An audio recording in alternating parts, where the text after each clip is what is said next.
Hell yeah. Oh, it's coming back on the next few episodes, so it's never Oh, going away. I love it. Here we go. You guys have a thing. Wait, are you? Hold on. I'm still waiting. Has yours Mm-mm. um hasn't No, popped up not yet? started yet. Mm-mm. Nope. Oh, okay. Oh, yes, it has. Yep, there it is. Yep, Is it live? Is it? It's it time is travel live. time, baby. Hell yeah! It's Okay. Hell yeah! Woo! Seeing, Right. seeing So the what's up, devil. guys?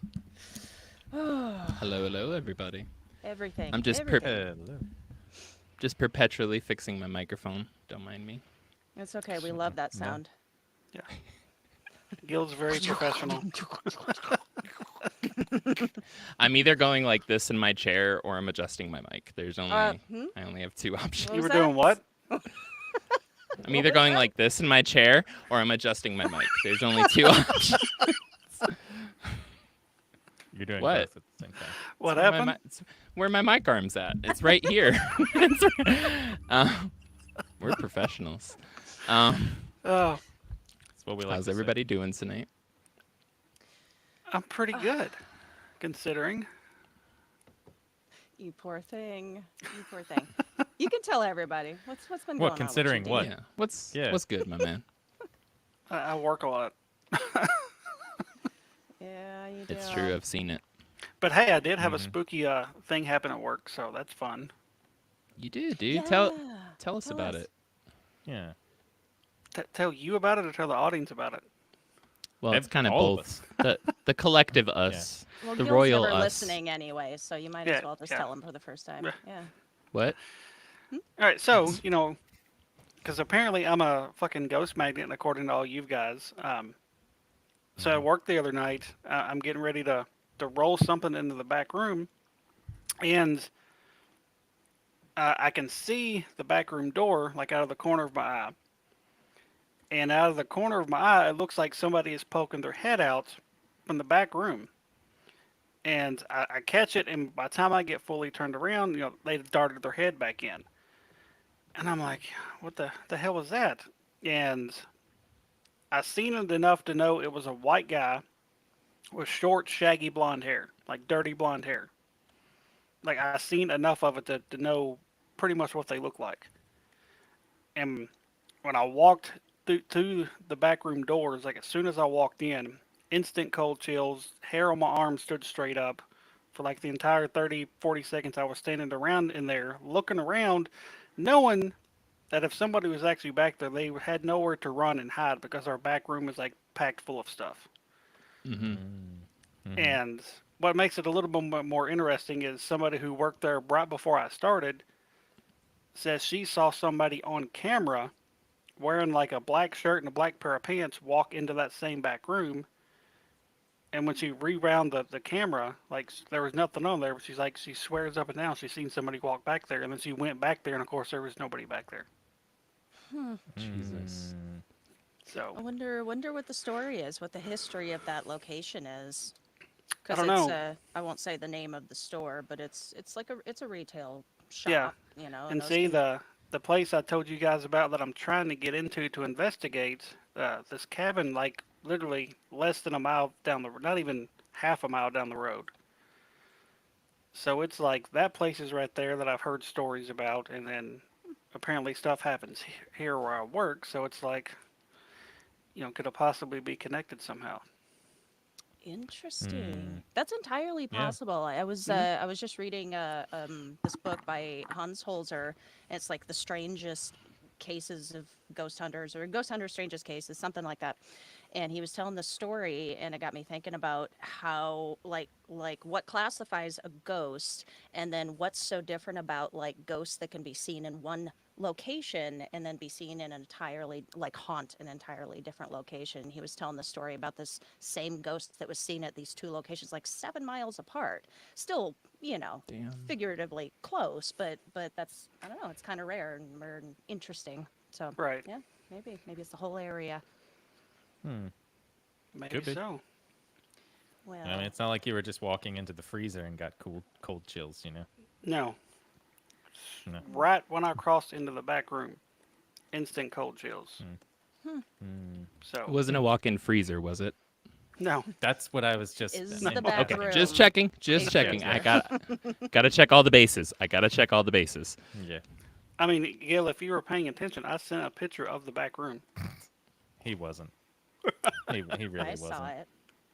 I studied. I don't even know what your name is. Clearly, This is Amanda. that's apparently is Amanda.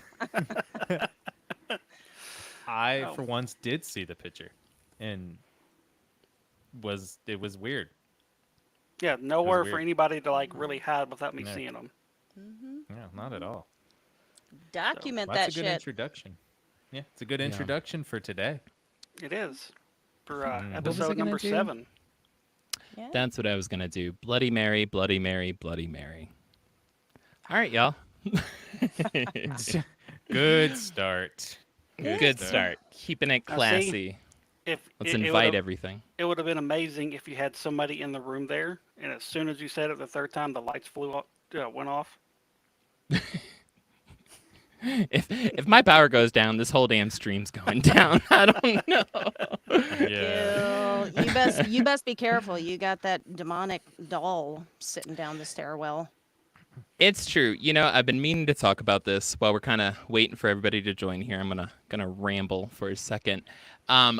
I've developed a very strong belief, and I feel like it's been tested well, that if you just leave shit alone, you're fine. It's really simple. Honestly, it's every time people move into a house and they start renovating, and then they're like, "What's this?" And they like pull a panel back, and a bunch of baby dolls fall out on the ground, and then they're like, "Epidipida," and it's like the previous owners had lived there for 20 years with no incident, and it's just like it's always some idiot coming in and being like, "What's all this?" and just knocking crap down, moving it all over, and then being like, "We're gonna invite in every spiritual representative possible and have them throw all their shit at it." And be like, "Why are you mad at me, ghost? Like, leave it alone. Just leave it alone." Gil. Same. Gil. I have the same practice with bears. I have a bear that lives literally next to the house. We're cool. I'm just like, I'm smoking a cigarette, reading a book. It walks by. I wave at it. We go about our day. No problem. And you don't even have a picnic basket outside, so it's like, I don't why even would have it a be picnic hobby? basket. Yeah. I don't even have one. But Gil, think about Yes. the open concept, okay? Think about it. Those people, they am. just wanted an open concept. They just wanted that, they wanted their kitchen and their bedroom to meet so that they can, that's why they had to get rid of the dolls. The wall. The wall had to go. It's true. There's wasn't another thing flowed too there. that goes with this. There's another thing too with it. The reason why ghosts never want to mess with your house is because if they do, they'll also be homeless. So like think about it that way too. It's just a bad idea. They don't want to burn your house down. Yeah. Where the hell are they gonna live? Nobody wants to haunt a field. Right. You know? Like so like but with the creepy ass haunted doll that I found inside of the drywall of my house where it has a sewn severed arm on it and everything, I just gave it space around it and stored everything like 3 feet away, and I was like, "You're good. You can have that room. I've got enough." Yeah, simple. Yeah, you've got enough.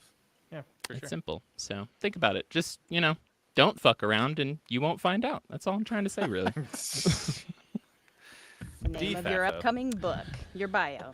Right. But on that note, we're planning on fucking around on September 28th this year for the. Smooth. Yeah. What a Got it. transition. Been practicing all day. No. Does anybody want to go in and talk about that? Tell everybody. Should I just keep? I'll keep the momentum going. Keep it going. So we have currently a fundraiser. That's right. We are asking for your funds so that we can have fun. But the plan is we also want you to have fun. We're going to be doing something that honestly all of us are, let's just say, quite smitten by this idea. And it came from one of our listeners. We're going to be having what may be the first interactive paranormal investigation. And by that, we mean you're going to be able to treat us like little video game role-playing characters, right? Determining what rooms we go to, the questions we ask, the equipment that we use, where Joey has to sleep that night. All of those types of things get included in this with live polls, live chat, everything going on. And on top of that, we're going to have as many rooms mic'd up and cameraed as possible throughout the house, along with individual live streams. It's all of the action of a paranormal investigation without having to listen to us tell you that we spent 2.5 weeks re-listening to audio to find a 2-second soundbite, right? It's all of the action while it's actually happening. So we're pretty stoked about that. That's the tech end of things, and that's what basically I think anybody that contributes to our campaign will be getting access to that live stream, and it's going to be a doozy. Now, as for the actual house that we're trying to investigate, it's awesome. So there's a house in Hopkinsville, Kentucky, which Hopkinsville, Kentucky is notorious for all sorts of wackadoo paranormal events all throughout history, including the Hopkinsville Goblins, very famous UFO incident, and also being the final resting place of the very famous psychic Edgar Casey, right? Along with a bunch of other fun stuff. But there's a house there that's been known for a long time by locals as being basically that house you don't go into at night, right? It's that super haunted house that locals in the area are kind of like, don't want to go down that road. That road's cursed. It's that house at the end of the street, but actual awareness and knowledge outside of the neighborhood, it didn't really spread. There wasn't a lot of notoriety, so it's been very limited in the reach. Now, while everybody in a paranormal town know that that place is super paranormal, it hadn't expanded out until very recently when one of Damien's friends / acquaintances / awesome people that Damien knows had their own experience there, bought the dang house, and is planning on turning it into an Airbnb, a spooky Airbnb, the kind of place that I think anybody listening to the show would want to go spend the night in. So we as a crew, through a bunch of connections and awesome things that have happened, have the opportunity to be the first paranormal investigatory team, I guess, to go in, first paranormal crew, to go in and to investigate this house and have a live stream going and like really more or less blow the roof off of this house. Not literally, they just remodeled it, which brings me back to what I was saying earlier. Again, full circle here, right?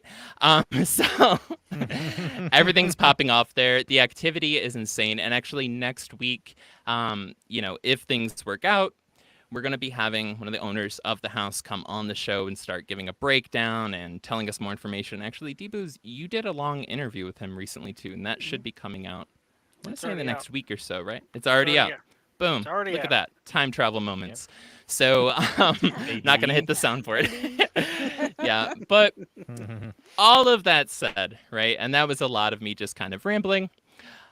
All of that said, this is a pretty awesome opportunity. And it's a chance for, the cost of a cup of coffee to have a live paranormal investigation playing in your house. And again, getting to choose where Joey sleeps at night. Do we want him in basement 1 or do we want him in the recently discovered basement 2? That's a whole fucking thing. I say basement 2, but that's just me. Now, if you want to know more about it, you can go to ghost.beer/support. You can also find a link to it in all the show notes everywhere you're listening to this or watching this right now. We would really appreciate it. We're not asking for much. We all have to kind of come together like Voltron and fly in and drive in from across the country and pay to rent a 5-story house entirely for one night. We're going bare bones here. Like I said, we're going to be living on roots and dew. We're not asking for anything more. And the economy sucks, and we're all a bunch of broke bitches. So, we all got that in common, right? But if you do know a rich bitch, send them our way. Anyways, that's my long spiel. We'll probably have a much more condensed version later on in the show. Did I miss anything? Some cool stuff. Beautiful, Gil. Thank you. Some cool stuff, too, that we're going to offer. And I'm just telling everybody this now, and I haven't even talked it over with anybody else because I like to do that. He's going rogue. Always going rogue. Me and Gil are going to be on a road trip to this place, so we get the awesome part of filming some social media stuff for you guys. And we had also planned to do some extras afterwards. So if you're donating, you not only get to see just us there, you get to see all the pre-stuff, you get to see the after stuff, because we had planned to do some extra stuff to give to you for people donating, people helping us get there. Because it's not just the road there that's important. It's the road back. It's our week after. It's 2 weeks after. It's me sitting there with the darkest lines under my eyes after I sleep in the basement too, and just sitting there not being able to sleep for 3 weeks, and then blaming all of you for donating to get us there. So that is going to be part of it. So we hope that you can help us get there and get to enjoy the riot that is this weekend. Yay! Can we Hell actually? yeah. I had somebody in my chat ask about the equipment that we would be bringing. D-Booze, go for it. D-Booze, would you mind? Yeah, throw it out there. Let's talk about it. Also, shout out Queef Sweat. Yeah. All right. Sweet. What was the question? Equipment. What equipment are we using? What gadgets are we using? Well, obviously, we're gonna have a ton of cameras, a ton of mics. We're gonna have REM pod, dowsing rods, EMF detectors, digital recorders, LED cat balls, which sounds really crazy to be a paranormal tool, but it works really well. So I can even think of spirit box. What's that? When you're kind of going through these, would you explain what some of those things are? Like, what's a REM pod? What's a spirit box? What's a cat toy? We know what a cat toy is, Gil. So the cat toy is basically it's a little ball with lights in it, and you press the button, and it's motion activated. Like it does not light up unless something touches it or moves it. And I've seen them go off sitting perfectly still, nobody moving in the room, and it's pretty wild. You would never think that a little toy for a cat would be a highly used paranormal tool now. So and a spirit box is basically just what it more or less sounds like. It's just I guess you could call it just a little radio, and you turn it on, and it sweeps through radio frequencies at a high rate of speed. And they say that spirits can manipulate those frequencies and kind of talk through the radio waves. We do that a lot with the Estes method, where somebody will be plugged into the spirit box. They'll have some headphones on, some blindfolds on, can't hear or see anybody else in the room, and they just kind of say whatever they can make out, and hope like hell it's adding up with whatever's being asked. And we have an app. It's called Necrophonic. That's just like a spirit box, but it's on your phone. We've had a lot of luck with that too. I think I've had more luck with the Necrophonic than I actually our spirit box. So that's pretty rad. REM pod, just this device. It has an antenna. You pull the antenna out, and something has to physically either touch the antenna or get within like just a few inches of it, and it'll start beeping, making all kinds of different colored lights. It has a temperature detector on it, so it does beep kind of by itself when it's detecting a temperature change. That's probably my favorite piece, because you can just set it up and leave, and you can pretty much hear it wherever you're at, because it's pretty loud. I don't even know what all I've got. I've got a Boo Bear. We can use that, which is Hell yeah. basically a REM pod built inside of a teddy bear. So that's pretty neat. Oh. Boo Bear. Yeah, Boo Okay. Bear. Yeah. It's a booby trap Boo Bear? Gil, thank you. Yes, yes. I love it. And I'm sure I'm missing something. 'Cause like I said, I've got a ton of equipment, and I'm sure I'm missing a couple of pieces, but that's the gist of it. Laser grid. We're gonna have some laser grid set up, which is basically what it sounds like, a grid, and you can see shadows walk across it and stuff like that. We have a mag light, a mag flashlight has been used a lot here in the last few years. You barely turn it to where it can be easily manipulated and turned on. Mhm. So that's pretty neat to have. Took us forever to actually find one. Apparently, they're very hard to find for some reason. Like everywhere we looked, we couldn't find one. I had to order one off Amazon. So Well, Oh, Bezos. I've got a Hair Force One in my chat, and he does have he's bringing up some good points about gadgetry, and debunked, like certain things have been debunked. I don't know if that's true. I guess personally I sit where if it can be correlated or added to something else, like I've always felt this way, like if you've got multiple sources of unexplainable hits, activity, I feel like that there's something there and it can be taken into account personally. But he did bring up, like, wondering if we would bring something like VHS old school tape recorders. That kind of stuff is hard to manipulate nowadays. Is that, I think is that's a that, great idea. That and yeah. some Polaroids would be I do have Yeah. a Polaroid camera. chef's kiss. I have Oh, a heck yeah. Polaroid You camera. know. Awesome. I plan on Yeah. getting a Polaroid Oh, as well. very cool. I don't. I used to have an old, not a big one, but one of the handheld VHS camcorders. I have no clue what fucking happened to it, but Oh, man. I did have one. So Those things are antiques. Right? this is but you did kind of touch on some things so that like I love about what we're doing with the full on live stream RPG investigation. All of the microphones and a lot of this electronical equipment, right? Obviously, even though there's 4 of us, 5-story house and some basements, a lot of rooms, we can't be everywhere all at once, right? But the folks sitting at home watching it all play out can be. And just as right now you see on the screen, every time somebody talks, the box gets highlighted in red.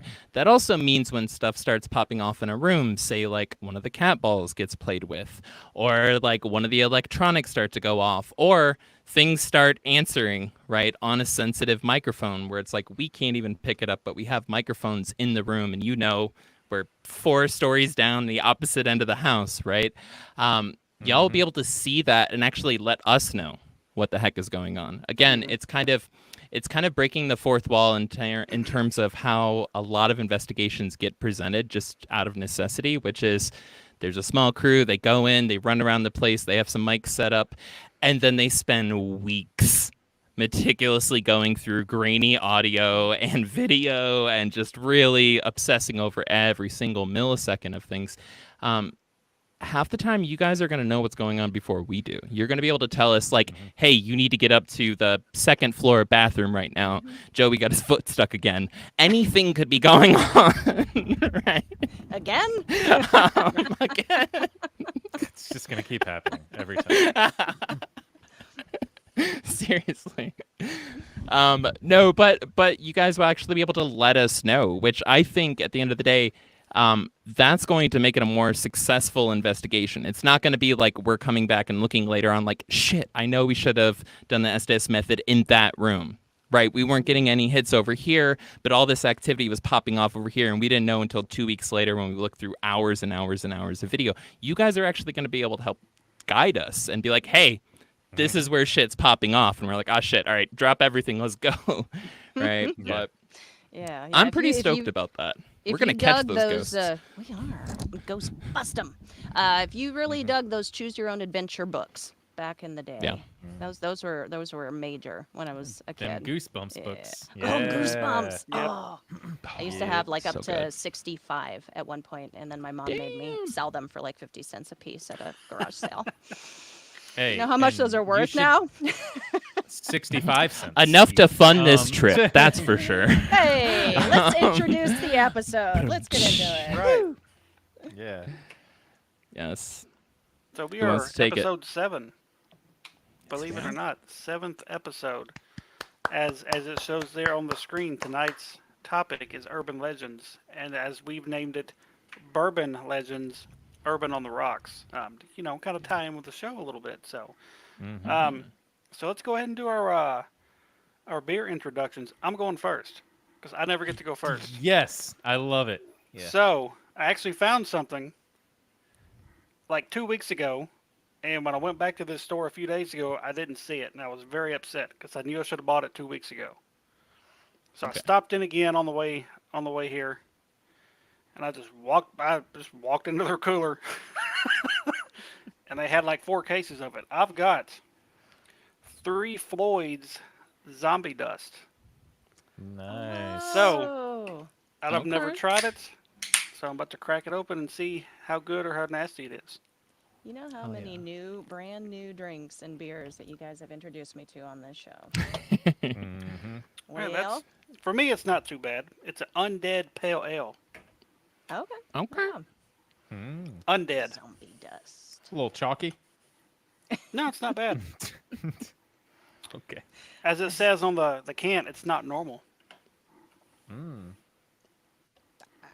Who's to say? We got to give a quick shout out to your mom, who is in the Beer Booze Boogeyman live stream. I just saw you, Sherry. Shout out to you. Hello, Mom. Hey, Sherry. Yes, catching up with all the chats. Also, Queef Sweat loves you, Damien. Okay. Well, I appreciate the love. It's just the username. But who's next? Who's next on the drink docket? Oh, I'll go next because I want to go clockwise here on my screen anyway. So I think I've had both of these before, but I got my Imperial Squatch double IPA, and then for my little teaser, my appetizer, Sky Kraken. Wow, very yeah. refreshing. I am Nice. sweating bullets up here. It is hot in Washington State right now. Mm. It's hot Joey? in Tennessee too. Oh, well, I guess I will go. It's like summer It's over hot here. in North Carolina. Yeah, it's just like somewhere over here. So I know that all of you know how much I hate camping, but also love puns. So adding those two together, I have this Hoppy Camper Intense IPA.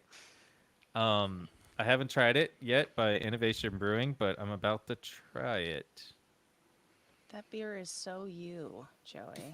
Because it's so punny. All the puns. So punny. But I hate camping, so I'm not a hoppy camper. I'm like an angry camper, I think. All right, Gil. Gil. I'm rocking Voodoo Ranger. Solid. Classic. It's my favorite. I love it. That is solid. Although Terrible. Damien D-Booze has Terrible. a bad aftertaste of Voodoo Ranger because he had like one of the weird like tropical like fruit flavored ones instead of the classic. Oh, well, you know. But you got me like, beat this week on that one. He had like Voodoo Ranger or something, like fake Voodoo Yeah. Ranger or something. I didn't even Fruit know of the Loom existed. Ranger. Yeah. Well, Right. today, urban legends. Yes. We ready to Yes. kick off with the Gonna calls? hop into it. Sure. Yeah, you want to open the lines, and then I think we do have a couple of submissions to read as well. So For very sure. excited. And if the person from Europe who keeps trying to get through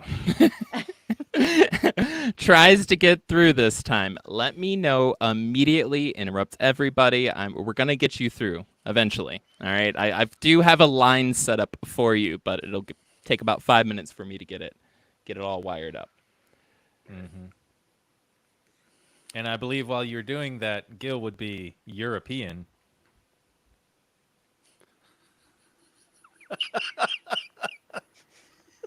Gil, where's the crickets? Where's the crickets? Okay, like we need those.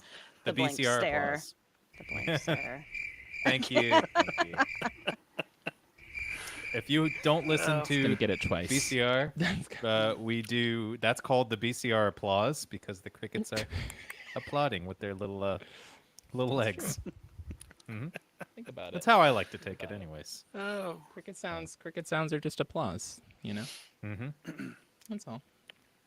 So while we're Well, waiting does for anybody calls, want to we go wanna, first? I was gonna say we go for a submission story first. Sure. Change it up a Okay. little bit. Sure. Yeah. So Which one who do you wants want to go? You want to go? Or you want me to go, Kristen? Oh, I can do the first reading here. So you sent it to me. So this was from @tnoodlehead on TikTok, and they said I was 14 and it was my two best friends and I. They were spending the night. We got bored. My friend Wesley convinced us to play this game. We went in my bathroom, turned out the lights. We looked in the mirror and chanted Bloody Mary. They didn't see what I did. I saw this country scenery. There was a dirt road, a hillside that went down, then a slight bend. I saw black hearts raining from the sky. This woman stood in front of an old cabin. Pick up with that in just a minute. Hmm. Hello, caller. You were alive. Can we get your name and where you're calling from? Dwayne, Puyallup, Washington.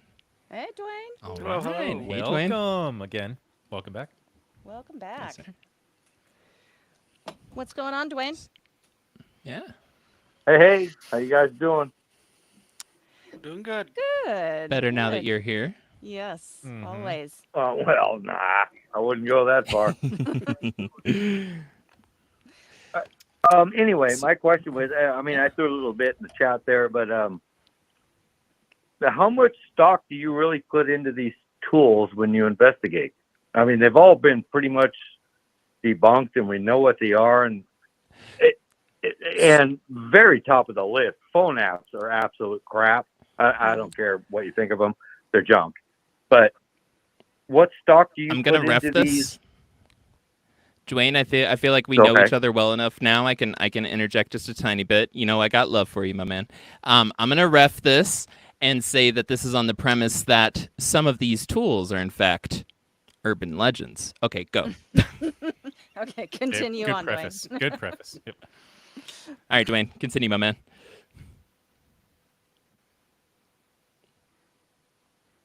That's what you get. Dwayne, where'd you go, bud? No, I'm still here. Oh, okay, go for it. Go for it. I just wanted to premise it real quick because I could see the fire in Well, Damien's eyes. I was like, No, it's all good, man. It's all good, man. Much love, Kristen. I love you. All you guys are awesome. I just come with the hard-hitting questions. Have you researched any of these tools as to their validity and how they work?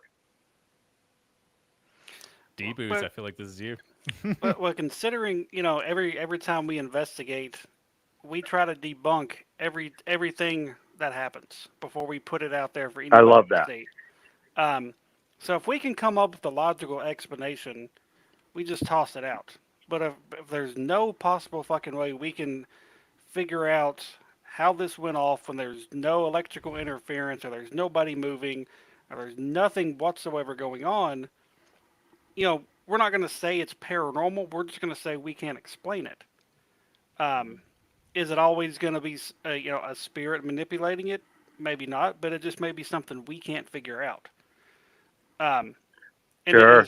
and as far as like the phone apps, I mean, not everybody buys into them, but we've gotten some. No, pretty, they're BS. I mean, that's your opinion, but I've got intelligent responses lining up with the questions we've been asking. Yeah. I guess the second to this is I watch a lot of the. Believe me, I believe in this. Don't think I don't believe in this. I just don't necessarily believe in the methods used. Mhm. But I never hear anybody take into account maybe how close are you to a military base and the signals they put out, or an airport and the signals they put out, or a police station and the signals that they put out, or a cell tower and the signals that they put out. Do you think they can manipulate these tools and fool you into thinking you're getting a reading when it may be a false reading? I'm just putting it out there. I'm not saying it's just a thing that I never hear anybody talk about. I mean, Radio it's interference. You don't have to be right there with a key fob, firing off, Yeah. the REM pod, which, It's is just a mini Ferriman. D-Booze, can I back you up a little bit on this actually? Go I'm ahead. gonna come in out of left and right field. Actually, I'm coming from the sky. Okay, so this actually harkens back to something that that Kristen said a little bit earlier about having multiple points of data, right, being collected, multiple different forms of measure being collected, and as it stands right now, the cutting edge of researching into, anomalous aerial phenomenon, UAP, right, UFOs, is to have multiple different data sources, whether that's like a fighter pilot getting it on their radar, it's a team with like infrared goggles that are looking at it, it's also showing up on satellite, it's also showing up for multiple people via their eyes, sonar systems, right, having all these different tools, which all on their own can be spoofed, they can be interfered with, they can have issues, but when you have multiple tools that are all basically pointing at the same thing and saying, yes, there's something there right now at this time, right? Then the argument becomes a little bit more difficult to make that things like the app and stuff don't work. Do they have issues? Yeah, I mean, look at the rest of the world. We all do. But the point is that combined, the whole point of the process beyond an investigation or research is to build a case, right? And so having as many different versions of collecting data as possible builds a better case. So that's all I wanted to say. I mean, hey, I'm not trying to bust your balls. A good Busting my balls here. I'll give you a scenario. A really good carpenter can build a house with a rock. A bad carpenter will use a hammer. Mm-hmm. I'm just saying, it's the tool that makes the difference. Mm-hmm. A bad tool with a good carpenter is going to take longer. You know, you get where I'm going with this. I mean, a lot of these tools that just straight up have been debunked. You know, a Ferriman, a REM pod is just a mini Ferriman. It's no more, no less. We can all make one today. It does nothing. It does not find spares. Sorry. What are the tools that you think have a good argument? Have a good use argument? You know, I mean, sorry. It's, you know, just trying to keep this real, you know, because there are naive people out here that will just jump on the boat and say, let's go. But, For you sure. know, Kenny Biddle, go check out Kenny Biddle. I mean, this is the guy that will take all this equipment and explain to you, you know, note for note, word for word, how these things work and how they don't work. Okay. I suggest check them out before you put too much faith into something. I mean, there are people. Of course. I'll call it a grift. You know, it's a ghost grift. These guys are making these things aren't cheap. Oh, for sure. Now, anything related to the afterlife, there's a lot of money involved. I mean, the church. Anyways, but that's why. What tools would you recommend or methods? Stuff, like a DAT recorder or VHS, because I think most of us has gone past that anymore or weren't even alive when that stuff was around. Mm-hmm. And I don't think most people would have the know-how to manipulate that, to cut tape, to splice tape, to tape the tape, and do all this. Yeah. That's why I have more faith in old school analog equipment than I do in digital. I mean, just look at AI. I mean, AI is a freaking shit show at this point.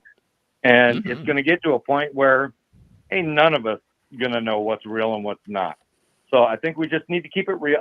And again, I'm not busting your balls. I just want to keep it real and just know that, you know, most of this stuff is just stuff. It's not proof. It's true. That's true. Sorry. No, dude. I just want to add a little bit too that you're and as you know, as Debu said, it's like it's not proof, but it's something that we don't know. And thinking of it in that way is better than I think just being like, no, it's not real. It's not real. No, it's happening. You know?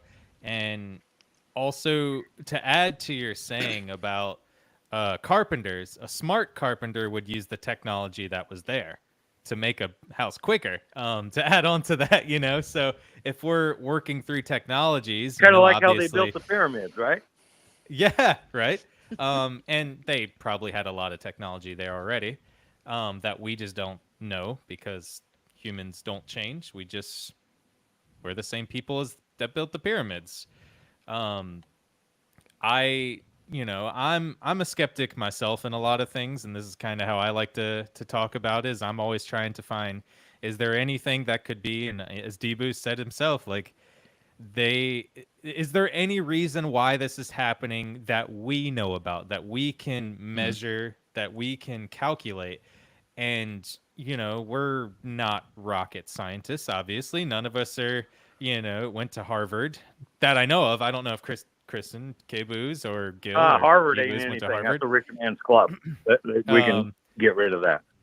Oh yeah, that's fine. But just in general, a smart school, a school with people that have a lot of IQs, or MIT. I guess I can say that because a lot of those people are very good engineers.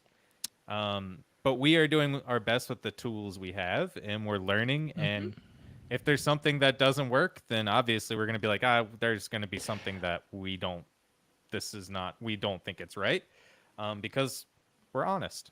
We're here for honesty. Yeah. Dwayne, I'm going to say, I think the real throwdown needs to happen on Saturday, September 7th.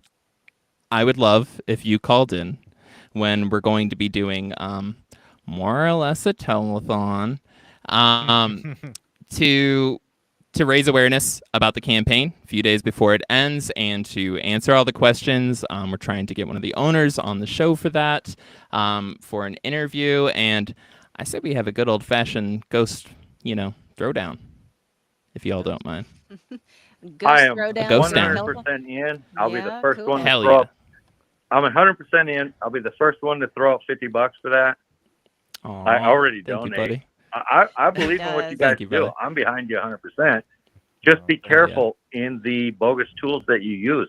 Research them Totally. before you put faith in them. That's all I'm saying. That's all I'm saying. That's all But I I'm think saying. we can all Because agree. There are naive people out there. There are Mhm. naive people out there that will jump on that tsunami wave on a surfboard and go, well, you guys are 100% right. And we do not want those people Yeah. to land on shore knowing that most of those tools are crap and been debunked. We have to protect the old, the young, and the naive. That is unfortunately part of ghost hunting, is to protect the people you are trying to convince or corroborate. I'm losing the word here. My bad. Good. Look, Advancing. man, I had a Advancing Sasquatch. paranormal Look, research. you're talking to a guy that had a Sasquatch encounter. Okay, I can't say a whole lot, but I've done, Want to talk about 30 our plus cameras years not of working? research. Why are all yours blurry? No. I'm just teasing. I'm teasing. No, it's not the camera. Hey, look, I go check out my YouTube channel. I got the answer for you right there, man. It's not that the cameras are blurry. Bigfoot is blurry. Anyway, I believe it. again, I I can't believe say it. a whole lot, because I have my own issues. But again, much love, much respect Much for love. what you guys are doing. I love what you're doing. I love it. I absolutely love it. But please, vet the tools that you're using before you put too much stock into them, because there are naive people out there that will believe it, and we don't want misinformation. Right. It's a serious Right. subject. You guys are serious. I'm serious. We want it to be real. Is that fair? That is Fair. fucking awesome. You couldn't have been more supportive in coming in Dwayne, with your critiques you. and stuff. Yeah. Yeah, And seriously. I I'll be the love you first to guys. say- No, I'm And- not the troll here. I don't want to be the ball buster. Well, speaking of ball busters, you can take your cat balls and put them back on the cat, right? Just shoot your cat. Just take Cat the ball cat. busters. Those are just Dwayne- straight up BS. We got a couple calls waiting to come in here. But I want to ask you a huge favor, All right, my if you bad, could. man. On Much love to you guys. no, please hold on. Don't go yet. Don't go.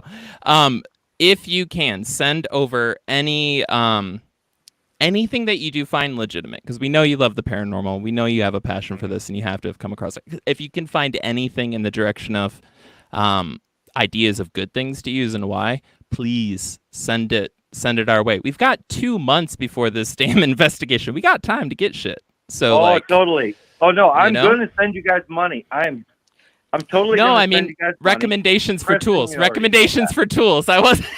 Yeah, All right, Dwayne. I'll clarify with him later. Kristen? Yeah. All right. Thank you, Kristen. Dwayne. Thank you, Kristen, sir. Dwayne. you're the one that made me believe more than I do. Aw. Aw. Aw. He So- left on that note. Oh, So Harry, thank you, Dwayne's the Dwayne. shit. Thank you. He So- is the shit. So Harry Carey said something really awesome too. is there are some people that are absolute phenomenon magnets. Get them together and go out with them. D-Boos, we already have you, so we don't need we to got worry it. about that. Deboos, yeah. And Deboos can't be hacked. All right. That's true. He Yeah, can I'll, only be backed. I'll clarify with Dwayne to get a list of some cool additional equipment that maybe we're not thinking of, just in addition to. I would personally Harry- like to have a smattering. Oh, so while we're waiting for a call here, sorry, I'm kind of like hopping in and out here. Harry Carey, two things. We have a plan, Joey and I do, on the Asheville end of things when we're coming, from the east side of the mountains, heading over towards Hopkinsville. We're going to be trying to hitting up spoil some something? local witches. No. Okay. He said Wait, I what? would send witchy chicks. Yeah, no, I'm setting up a thing so that you and I get like purified on the way home. You know what I'm saying? No, you're just telling me this now. I'm still my mom's son. I'm not an idiot when it comes to this. Okay, but yeah, don't worry about it. You'll be fine. Okay. Pickle and yes, peanut butter 2566. Please call. Go for it, my Yes. man. Yep. I like one of those things. Peanut butter. I thought you were gonna say 2566 was. But Kristen, you want to pick back up on your story? Yeah. Never mind. Hello, caller. You are live on air. Can we get your name and where you're calling from? And could you please turn down thy YouTube? Oh yeah. Got it.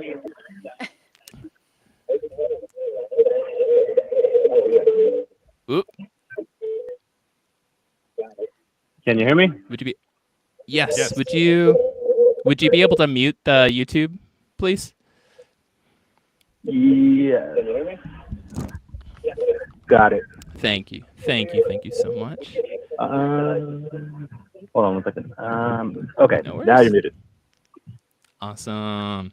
Y'all were hearing what it's like inside of my head between the computers for a second. It's bad, isn't it? It's like, if you see my confused looks, it's like I've got two computers going, and yeah.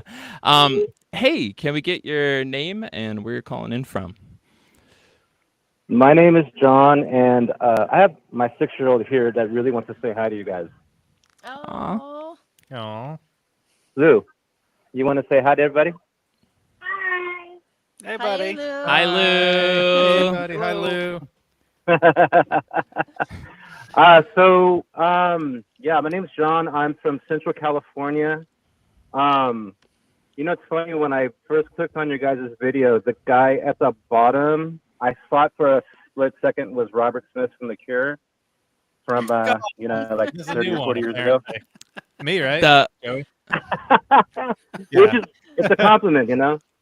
what color is his background? With that? What color is his background? Is it the white one, the brown one, the black one, or the purplish one? It's the I want to believe. Oh, Joey. knew it. Damn, Yeah. Joey got the It compliment was of the the night. hair and like the Thank smile. I you. was like, that's Robert Smith. Appreciate Holy that. shit. I do play music too, so it kind of makes sense. Tracks. So yeah, you guys want to hear my story? Yes. do. Please, yeah. please, yeah. And Oh, yeah. not everybody saw the primer that you gave in the BCR live chat. So if you could just start from scratch and just bring everyone up to speed, including myself. This sounds like some new shit. This is some episode worthy shit. So Yeah, go for it.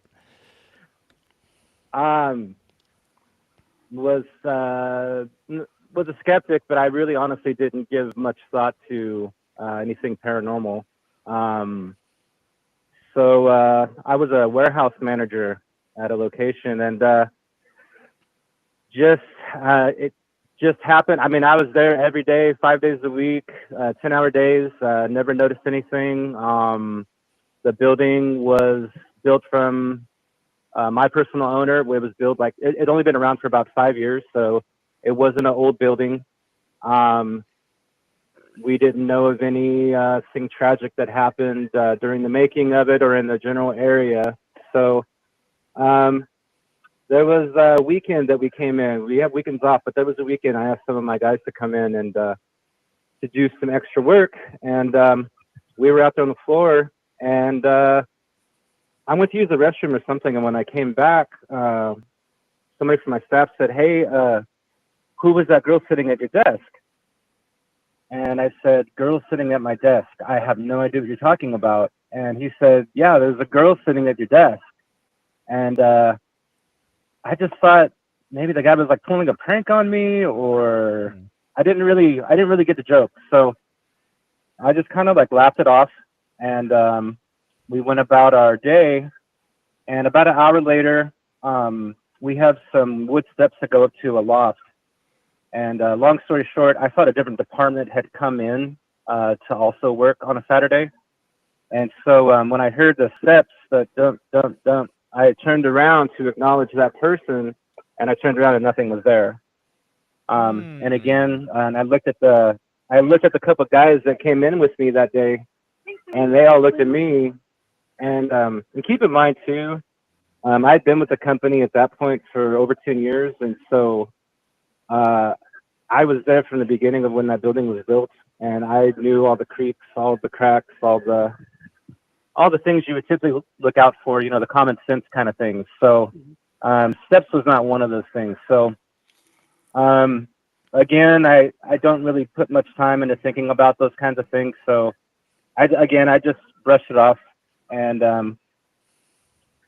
went home. Nothing, just didn't tell my wife about anything. About a week later is when it happened. I was down one of the aisles, and just for a split second, I saw, plain as day, right in front of me, a girl. She had long, straight, dark hair. It was covering her face. She didn't necessarily have her head down. It was just covering her face.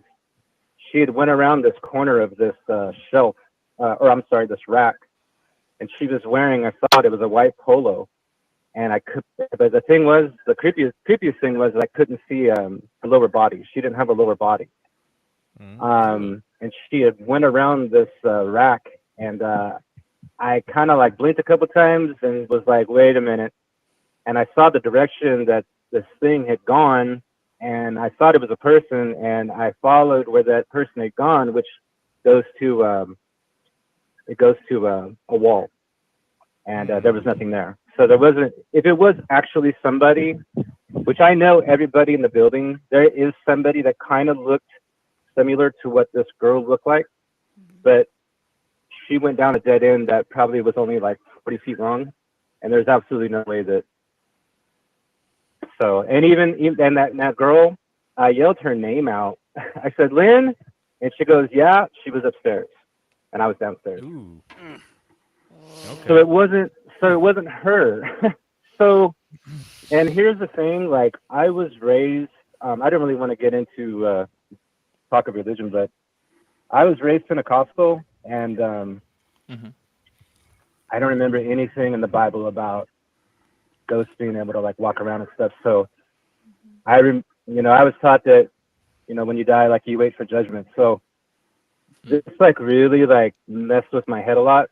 Because I'm 48 now, and I think it happened when I was like 32, but I was raised in church from birth till like 18. So it really messed with my mind. I didn't really know what to think about it, because the only thing as far as like ghosts were concerned, stuff like that, were just old like stories about, those, I don't know if you remember that fable about the sheep getting possessed and they ran off that cliff and whatnot. And but as far as like ghosts like walking around, like humans walking around like after they've died, like I don't know how that works in my brain. So it freaked me out. I went home that night. I didn't tell my wife because I was so freaked out, because I felt like if I actually talked to her about it, it would be even more real. So I just went to bed early, and but here's the finale. The next day, we're both getting ready to go to work, and she goes, "I have something I have to tell you, but I don't want to freak you out." And I said, "What is it?" And she goes, "I woke up in the middle of the night and there was some girl standing at the end of our bed." Oh, hell no. Nope. Hell no. Nope. Fuck that. Nope. Yeah. Nope. That's a big old fuck no sandwich. So Uh, she goes, dude, like, Mm-mm. you look like you're getting ready to pass out. What's wrong? And I said, what does she look like? And she told me she had long hair and you couldn't see her face, and she was wearing a white polo. Mm. And I almost fainted, to be honest with you. And she goes, dude, are you okay? And I said, I didn't tell you this part. I go, Jesus. I saw her at my work. Oh man. And my wife, she had an experience when she was a kid with her uncle that had passed. I guess he would like stay in her closet, but that's when she was like a little kid, and she doesn't like to talk about it. And we don't ever talk about anything paranormal. So, we kind of just both decided that it's probably best if we just like don't talk about it, around each other. I've told a couple of friends like away from my wife. She doesn't talk about it at all though, because it really freaks her out. So Yeah. but yeah, that's my story. I remember that we both went to work, didn't talk about it. Nothing happened at my work that day, but I remember when I got home, I think it was while my wife was taking a shower, I just went in the living room and I just said, hey, I don't know who you are. I don't know what you want, but you gotta go. You can't. I don't know, I don't know what your problem is or what happened to you, but you gotta go. And we didn't experience anything after that, but I kept on experiencing things at my work after that. So maybe she listened to me and said, "Okay, well, let me hitch a ride back to work with you." Yeah. I gotta go after someone else. I had told the owner, I had told HR, and I had told a couple coworkers, and it's just that classical thing where they all looked at me like I was crazy. And but then all of a sudden they started experiencing things, voices and stuff like that. So yeah. Well, John, you told human resources, and I don't know if they knew what they were going to do about that. You would have had to tell ghost resources. I think they would have been. I'm the kind of guy where things like that I can't, like my wife, like I didn't want to tell my wife, like I said, because I was just so freaked out. But when she told me that, like I'm like, okay, so this is real. This is like really real, because I try to trick my brain into thinking that I don't care what you saw.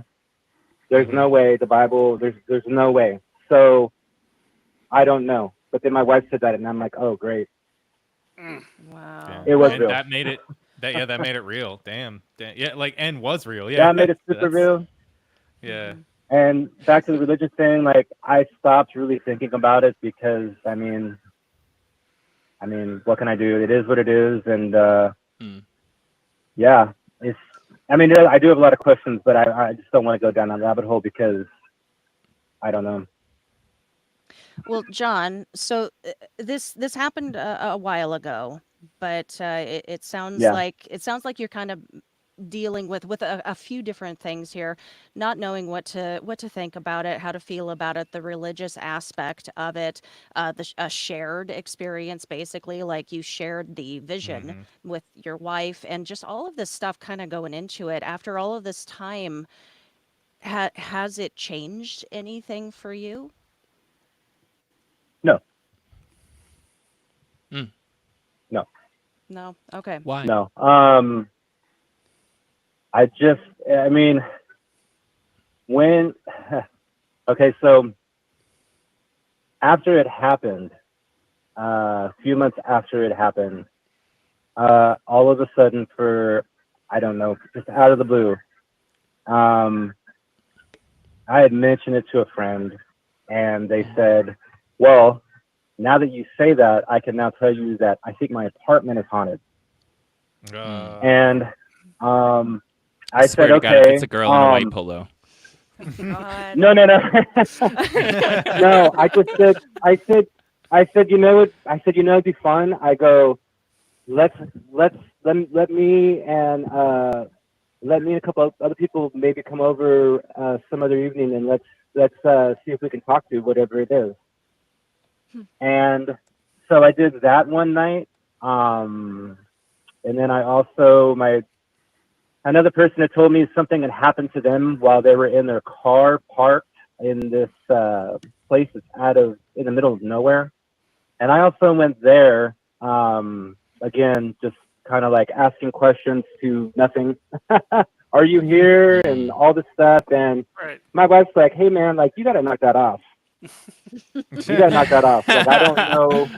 Like, Your wife's I would have smart. thought that whole, yeah, I would have thought that whole thing would have like, I mean, you say you were freaked out, and I know you were freaked out. So like, what do you do?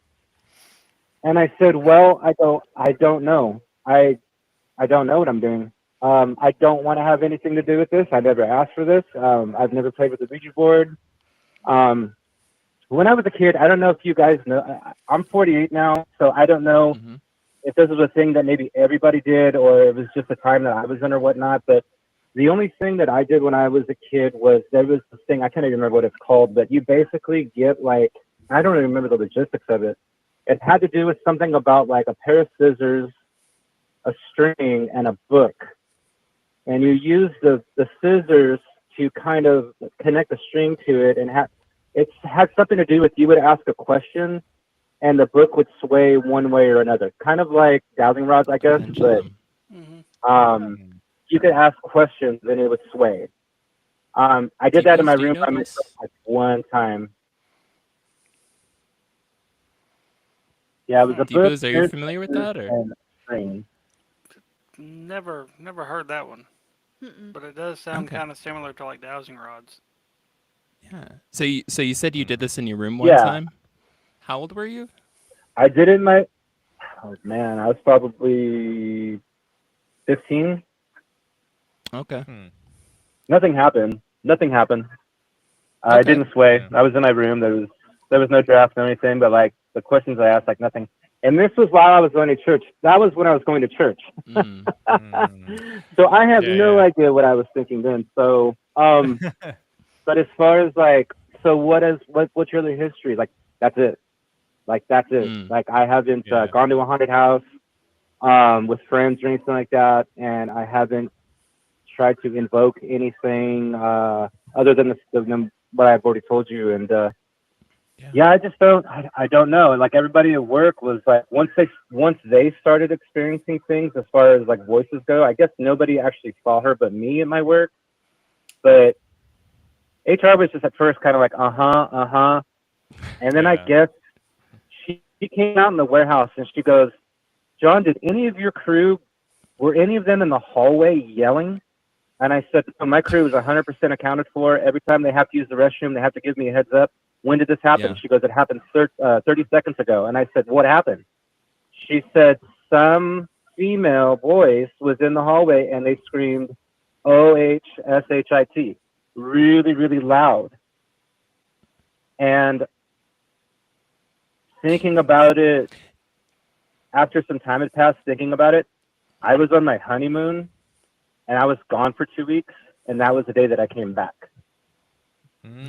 So I don't know if maybe this entity thought that I had left or something like that, and then here I come, and then just things like OSHIT, or I don't know what. Maybe it had nothing to do with me whatsoever. But when she found out that it was nobody from her end and it was nobody from my end, that's when she started freaking out. So, damn, is there? Yeah. You might have mentioned this at some point. Was there some sort of violent death that took place there? He said And no. that earlier. maybe no, that not even in the area, no car accident with like a girl potentially in a white polo. The assistant Yay high. The assistant manager, my right hand man, when he started hearing the voices, because he kind of looked at me like he believed me, but I don't think he really did. And then something happened to him, and then he's like, "Dude, I heard her when I was in the bathroom." And so slowly, like all these people started having their own experiences at the warehouse, and he had suggested, hey, let's look into this. Hey, maybe let's ask the owner. Well, I mean, you have the keys. Like, maybe we can come here after hours and ghost hunt. I'm like, no way, dude. No way. I mean, what would be the goal? What would be the goal? I mean, it's like UFOs, right? It's like the ultimate goal is to like to see the mothership. It's like, well, dude, the mothership was at my house. Yeah. Damn. You know what I mean? Mm-hmm. Like, Damn. what in the world? What in the world? I mean, if I heard a knock, it's like, okay. You don't Yeah. have to try to convince me, man. Yeah. Yeah. I think she was trying to be your paranormal side chick. I'm 99% certain. Like, she saw you Okay, pulling up so- after your honeymoon. It was like, oh, shit! But it was coming from another dimension, and it was, like, way more intense. You know? I was about to say, Not I you thought, again. I you thought know, she didn't. You already all followed these me home people- once. All these people, my work started saying that. Mhm. They started saying that it's you, it's you, and I'm like, shut up, shut up, shut up. Because even if it isn't, like, she could probably hear everything you're saying right now, and don't put any thoughts in her head, man. Like, no. Truth. Yeah. Truth. I thought you just didn't pay your country club bill and they were coming after you, and even in death.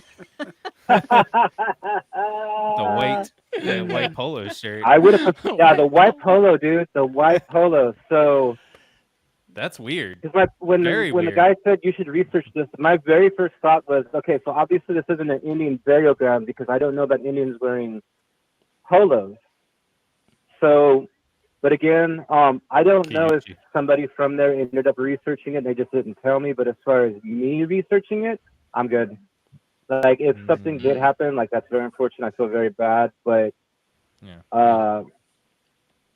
whatever she needed from me, I couldn't give her, obviously. So Yeah. hopefully she, I don't know. Hopefully she moved on, or I'm not there anymore. So hopefully she moved on or found a home. I mean, I don't know. There's some pretty weird people out there, so I don't know. Yeah. And so Hello. I want to remember too. If you said since then you haven't had any more paranormal, seen anything, felt anything? Correct. Yeah, now I have my son, who wasn't there during that whole period. Now I have my son, so man, if anything stepped up, dude, it would be on. Yeah. It would be on. Yep. So no, definitely, like, now that we have my son. I mean, not that I was provoking before, like I said, but now that my son's here, it's like, Yeah. he's like, dude, he's 6 years old, and he's like, dude, like, yeah, like, what's up with the Exorcist movie? I'm like, nothing. It You doesn't think I'm gonna exist. sit here? It First does not exist. of all, you're 6 years old. Second of all, I've never, ever watched that movie. I've never personally. I'm 48. I remember when that came. Dude, I want nothing to do with any of that stuff. Dude, yeah. So- It's old school. It's got some Mhm. weird effects and, funky, all of that. But even I watched it when I was a kid, and it'll change you. Even if you don't think you believe in all that stuff, if you're not into it, it changes Yep. you. There's something about 70s horror. Something There's something about about it. 70s horror that Yeah. seems real. Yeah. Mhm. Can Well, I, thanks, can guys. Well, thank you, John. Can I admit something? Thank you My so Can I son, admit something real my quick to you, son's John? here, and he's like, Dad, I didn't know any of that. Aw. Now Can I- he just can I admit found something? out about it He's over like, an "Dad, I didn't know international that." paranormal show. No big deal. No, Right. Hey, John, can I admit something to Lou real quick that would be good for him too? I've never seen Hey, Lou. The Exorcist either. I've never seen The Exorcist either. So you can See? live a good life and never see The Exorcist. I've never seen it either. See, he's never. There we go. Yeah. Okay, cool. Honestly. Yeah. Well, thank you all for calling in, John and Lou. Thank you, John. Thank you, John and Lou, guys. Thank you, guys. Thank you, man. Have a Thanks, good night. guys. Have a great day. You too. You too. Bye. Bye. Bye-bye. Man. That was awesome. Yeah, as soon as he said the hair over the face, I didn't even need to hear the rest of the description. Like, oh, no. Oh no. Right? Yep. Oh. Yeah. Hell no. And And she followed him home. She had the audacity. All right.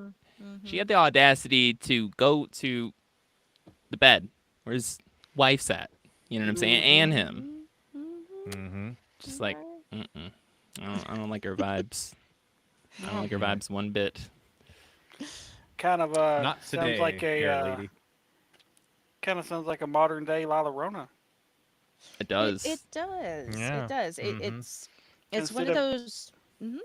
instead of wanting the kids, it wants the husband. Mhm. Mm. So you never It's know. after him for something. I Right. don't know, something. Hello, caller. You are live. Can we get your name and where you're calling in from? Hi, it's Little Mystery in the chat. Hello, little Hello, mystery. hello. Hello. Hi there. Hey.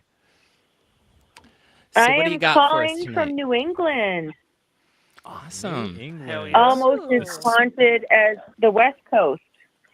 All right. Spooky. Just like I'm just calling from a cafe in Salem, Massachusetts. No big deal. Anyway. I actually That's did go to awesome. college in Salem, Massachusetts. That's an interesting place. Very interesting. I bet so. Mhm. Now you said So something I had told you guys in the chat.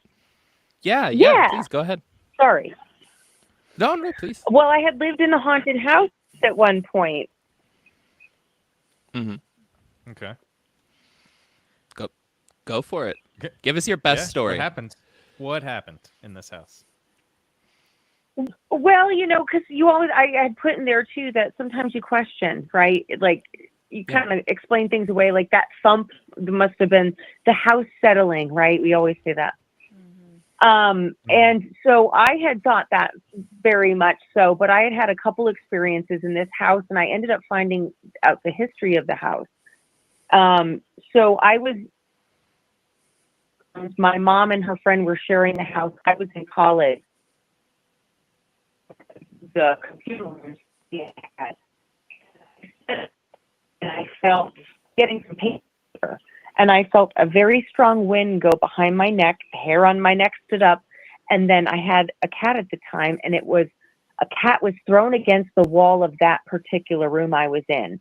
I heard a cat scream, and I was terrified. I'm like, who the hell would throw a cat, and what animal would throw a cat at the wall? So I went outside and I checked around.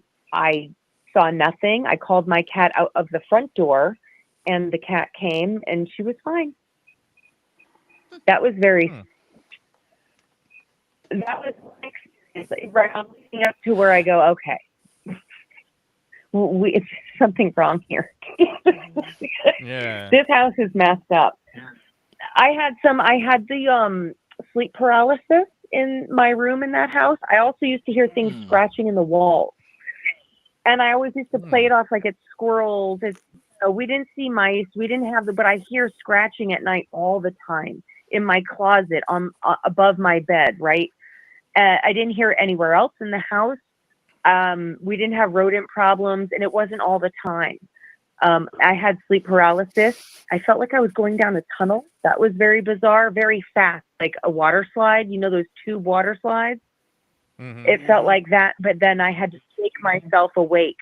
And that was concerning to me because you're sitting there and you're like, I'm awake. I know I can't move. I feel like I'm going through this tunnel.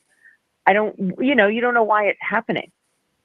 And this was all in the same house, and I had to shake myself awake. Literally, I'm not moving initially. I'm shaking back and forth, my head and my body. And then all of a sudden I was able to move and I broke free from it.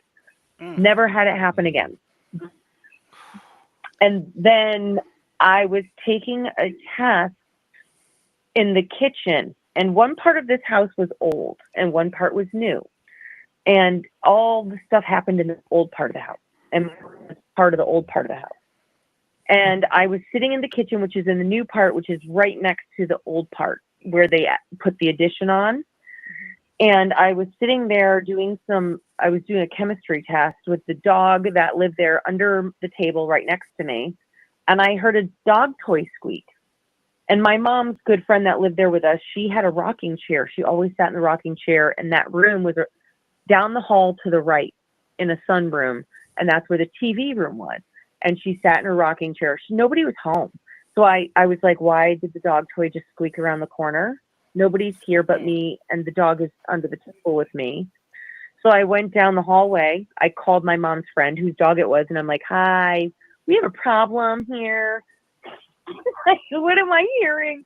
So I went around the corner, and the dog toy was right under the rocking chair portion of the leg, where if somebody had sat in the chair, the rocking chair would have gone down on the toy and made that squeak. I took that outside and I said, what the hell is wrong with this house? And the only history I got on that house was that the old part was part of an ice cream shop. It was a house and an ice cream shop. It had multiple, it's in the woods in New Hampshire in a place called Wilmette. And I don't know what's going on with that house, but there's something in that house. Mm-hmm. I've had experience to go, oh, that's just nothing. Just scratching in the walls I forgave, right?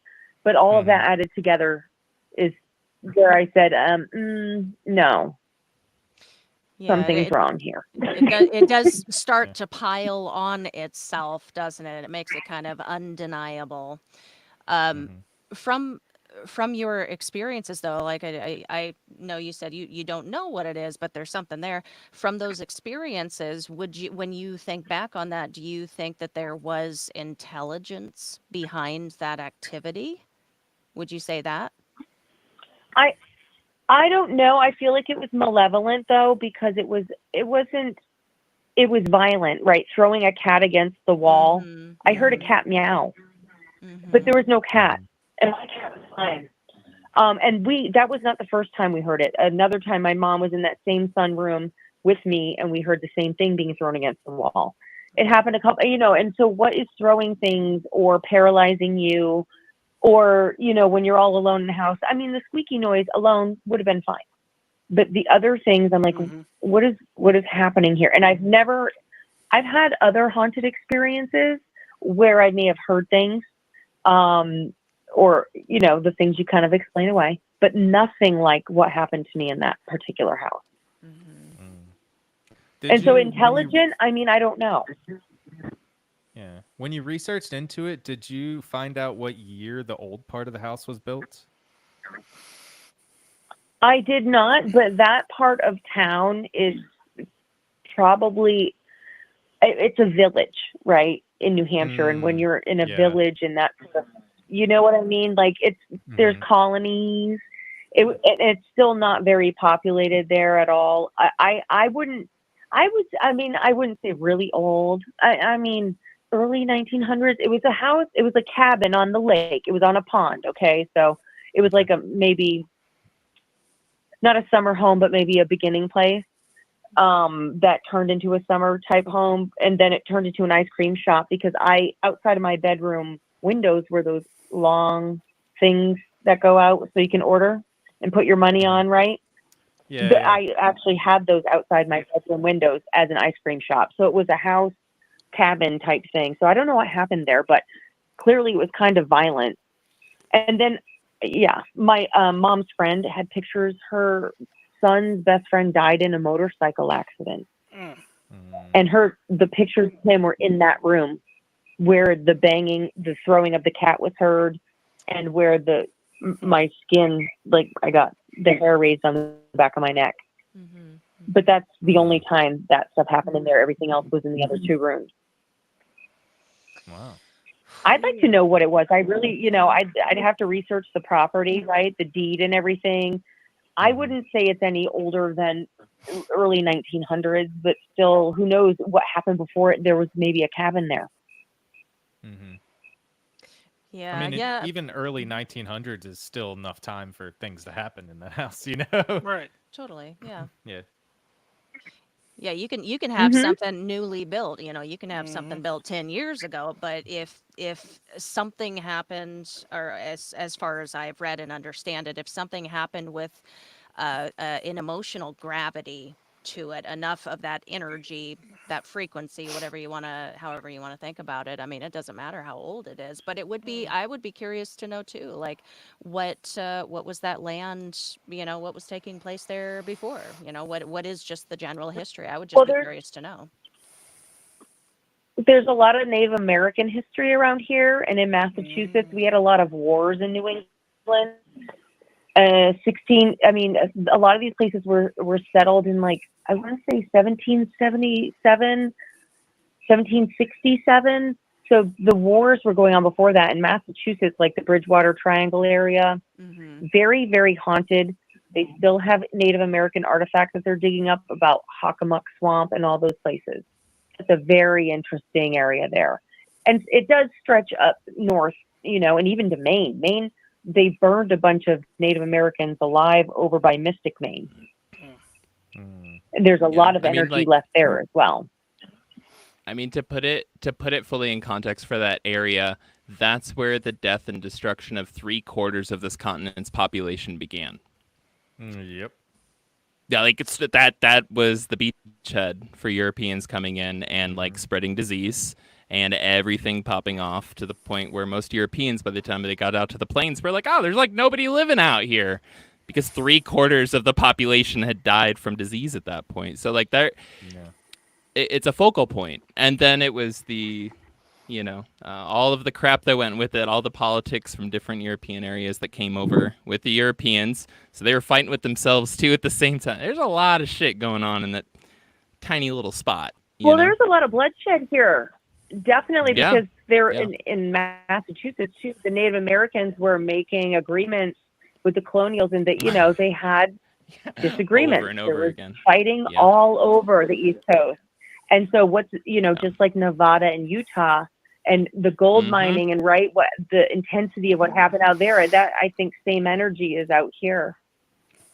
The funny thing is I feel like there's a bigger handle on what's gone on out west and that kind of history, but out east I've struggled to find a lot of, like I said, history of what the houses or the settlements in the smaller areas, because it's quite important. I think there's a lot of impact in smaller towns, than they're documented, and there's a lot of history here too.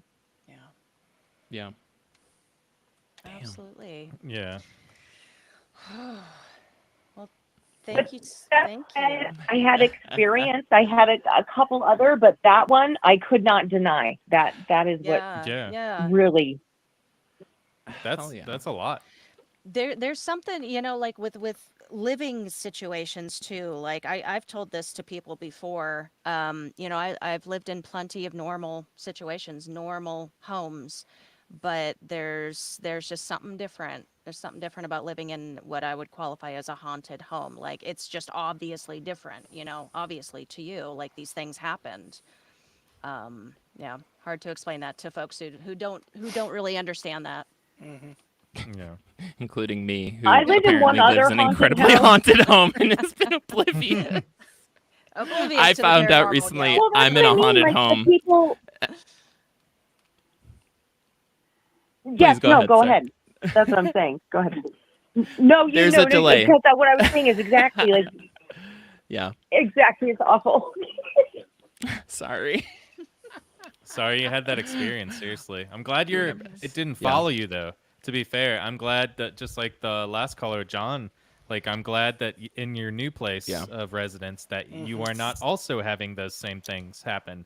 And I'm glad you're kind of like, you can look back on it as like a more, informational or like curious thing more than I have to figure out what's going on with me, that it's following me to this next house, and you're not just like, oh no, it's here. And that's horrible. I mean, I can't imagine that. I did live in another kind of haunted house where I heard things, and my young daughter experienced some stuff where we heard banging, but like I said, you can explain it away. But I did hear someone breathe right next to me. They went, and you're kind of like, I heard that, and there's nowhere that could happen, but like around me. Come on. And so I heard banging noises in that house too, and some voices, but you kind of, like I said, that explaining away. But when you hear the dog toy get, and damn well, like someone had to sit on that chair to make that noise, that's when I was like, all right. All right, buddy. All right, buddy. Time to go. You owe me rent. That's it. That's yeah. If you're gonna make any more noise, you gotta pay some electricity. No. Thank you. Only thank we you could so much. charge them, right? Right? Yeah, thank you. Right? Seriously. Yep. Well, thank you for calling in. I think next month we need to have just a haunted house episode or the oh month my gosh, afterwards. that would be awesome. just haunted That house. would be awesome. All of our Yes. fucked up stories from living in haunted houses. Yes. I won't have anything to Agreed. contribute, but you guys do. I won't have Mhm. anything. Yeah. I'm gonna Thank you. I'll hang up plagiarize now. some I'm of gonna watch Damien's the stories. set. All Thank you. Thank you. All right, Thank thank you so much. Appreciate it. Bye-bye. Damien, you are literally a haunted house in your in yourself.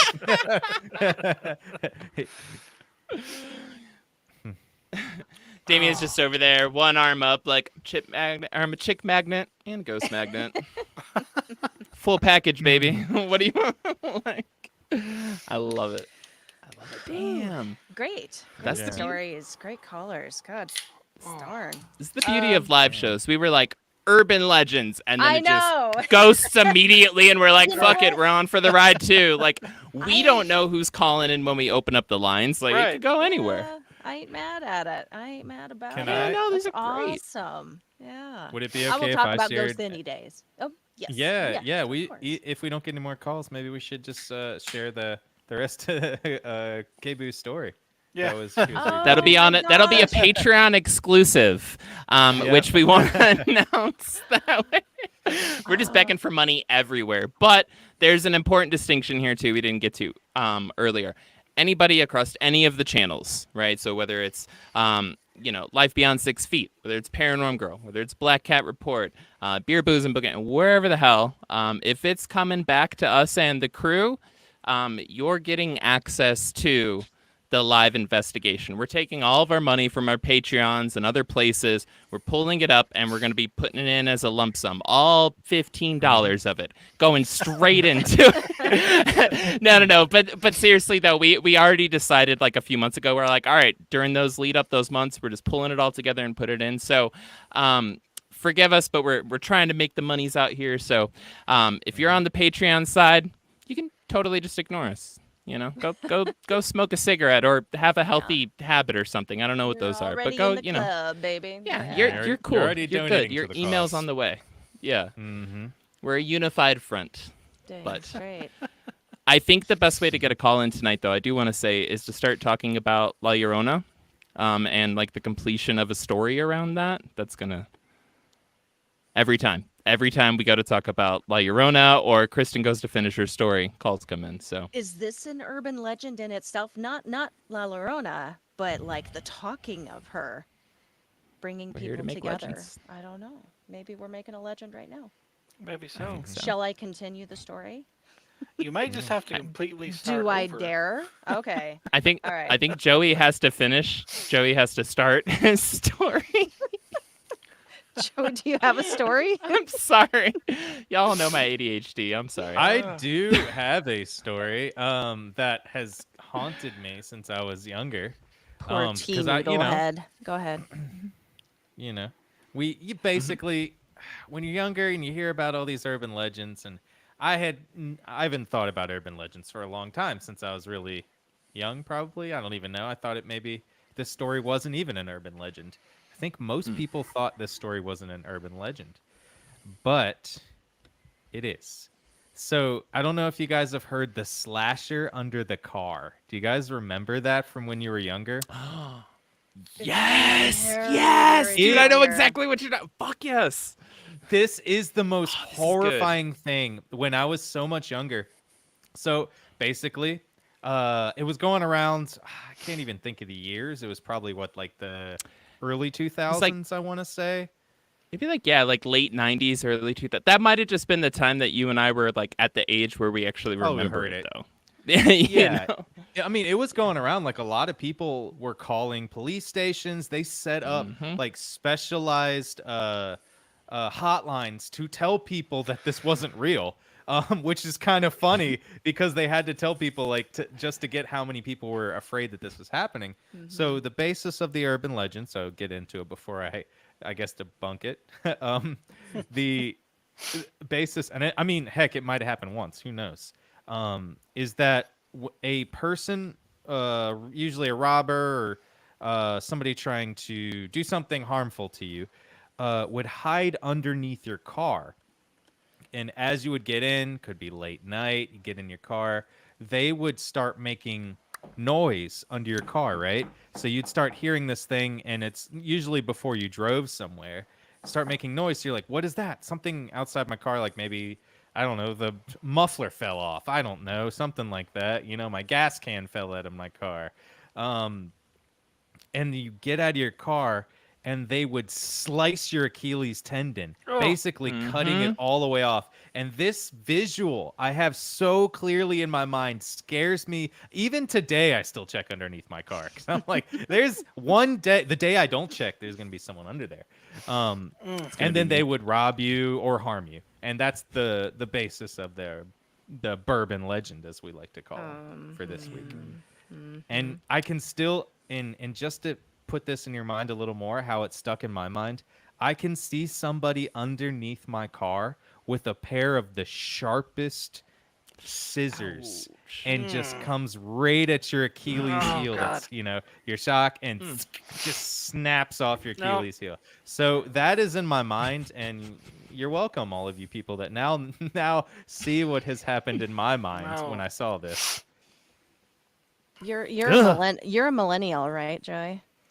I am 2000. No, I am 1988. So yes, right? Okay, just checking. It checks out. You know, just the things that we I are think we're afraid all of the same age nowadays. group, though. I think they all Yeah. came from urban legends, to be honest. Probably. We had a slightly different one up in Toledo land. It was somebody would put, so you'd either get a small slit, like it would just be like a light like scratch, and the whole point was that you would like reach down and be like, oh, what the fuck was that? You know, it'd be like almost a bee sting or something, just like a sharp knife, like just quick cut, and you would reach down to go grab it, and they would grab your hand and cut off your rings. Of your hand, right? Yeah, I mean, you know, well, the rings would come off with your fingers. They would grab your hand, cut off your fingers, but you know, like the rings were there too. None of this is logical, people. I'm just saying that's what. I mean, What is this in, like- the Achilles tendon thing is logical. I get Yeah. that. I would be afraid. I could be afraid somebody's hiding under there or Yeah. under your bed. Snip, snip. What are we in, like Look, a my car fictional barely version makes of it New up Orleans inclines for without scraping. Yeah. cutting off how many rings do they think they have? Like, Who wears rings? who wears like six Like wedding rings? I mean, some rings people do. Or Yeah. you know, whatever. I just, you know, that's why you should only drive a coupe. It's impossible to crawl. Like, how awkward would that be? You're like, haha, I got your Achilles. Now just give me 25 to 30 minutes to get out from underneath your car. God damn it. Why'd you park so close to the curb? Hold on 1 second. You know, like, Yeah. got a low car. Low riders. Low riders were actually a self-defense position in LA to prevent this from happening. That I don't know makes if that's true. I'm making this up. Started urban legend started by Gil today. There we go. And I'll drink to that. Remind everybody we are still taking calls, even when we're chatting. So please feel free to call in and interrupt us. We love to be interrupted here. Yes. Yes, we do. We love it. I would not like this whole thing to finish a full. A full?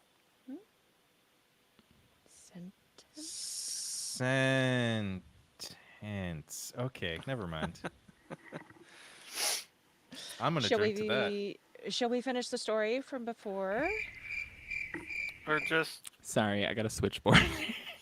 Yes, please. Yeah, That was sorry. to Joey. That was to Joey, That not was to to you. me. Chris. That was to me. Yes. Boy, that delay, Oof. Gil. Oof. Oof. That was I hard. can only click so fast. All right. At T Noodlehead on TikTok gave us this story. I was 14 and it was my two best friends and I. They were spending the night. We got bored. My friend Wesley convinced us to play this game. We went into my bathroom, turned out the lights. We looked in the mirror and chanted Bloody Mary. They didn't see what I did. I saw this country scenery. There was a dirt road, a hillside that went down with a slight bend. I saw black hearts raining from the sky. This woman stood in front of an old cabin. She started walking. She went around the bend, started to walk up the hill. She had this black cloak on. I could see her long black hair. I started freaking out, told my buddies to turn the light on. They were like, "What did you see? Tell us." She got halfway up the hill and took off running. I could see her black hair flow with the wind as she ran. I told them frantically, turn on the fucking light now. By the time she made it to the top, I reached and turned on the bathroom light. I told them, never again. Never again we're doing this, so we're never doing this again. It's not a game. Don't play around with this. Who knows what happened if I didn't turn on the light? It really scared the hell out of me. It was very real. I had a really bad experience with a Ouija board once. Don't play around with those either. It's not a game. You can unleash some real evil playing around with this. Mm. And that is Team Noodlehead. Damn. Yeah, this reminds me, like, I did an episode a million years ago now on, like, spooky games, and which I think do fall into, you know, urban legends somewhat. Like if you play this game at this time of night and you do these things, then the Shadow Man will come or whatever. Like, it's In very 7 urban days you will legend. die. Yeah, Yeah. yeah. was a- Jumanji. Freaky episode, dude. Damien found that really funny. Hey, I cracked Emus up. Damn. Speaking of Achilles Drink heels, damn. Drink into that. Don't you ever crack no Jumanji jokes. Oh God. We all Oh. have to drink every time Joey gets. Wow. I don't. Okay. Your laugh is so infectious.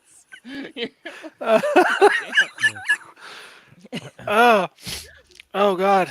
Well, I wasn't expecting that. So. Oh God. Oh. Man. Could you just imagine like a fucking rhino just running at you? You know, like when you turn the lights off, a ghost rhino. right? Oh God. Oh. That'd be the worst. No. We're not allowed to play Jumanji after midnight. I think that's what happens. After think you that's play the Jumanji rule. after That's what the Yeah. urban legend says. Yeah. midnight. So- No urban So legend. why don't we read the other story while we're waiting for maybe a final call here, and then we'll wrap it Yeah. up. All right. Whew. Okay. D-Boos Give- can get it together. I've got it. Yeah. I've got it. So I've got another one. And this one is about somebody we've already kind of mentioned a couple of times, just kind of in chatting. So she goes, "Hi, this is Desi from the Dead podcast. My favorite urban legend is La Llorona, which means weeping woman. She is a Mexican urban legend that my grandparents grew up hearing about, my mother grew up hearing about, and I grew up hearing. Just got to start telling the story. All right. I guess so. I guess so. Time. I'm telling you, there's something with it, man. All right. Oh my God. Hello, okay. caller. You are live. Can we get your name and where you're calling from? My name is Dwayne, and I'm in Puyallup. Hey, Washington. Dwayne.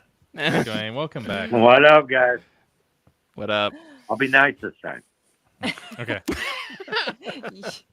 You were nice last time, Dwayne. What's going on? Oh, hey, what's up? I'm listening to the La Llorona. Mhm. I work with a big old husky, let's say husky Mexican gal where I work, and I hear this every day, so it's not a mystery to me. Okay. What Is you it- got on La Yeah. Llorona? Yeah. Unload on us, man. Give us the deets.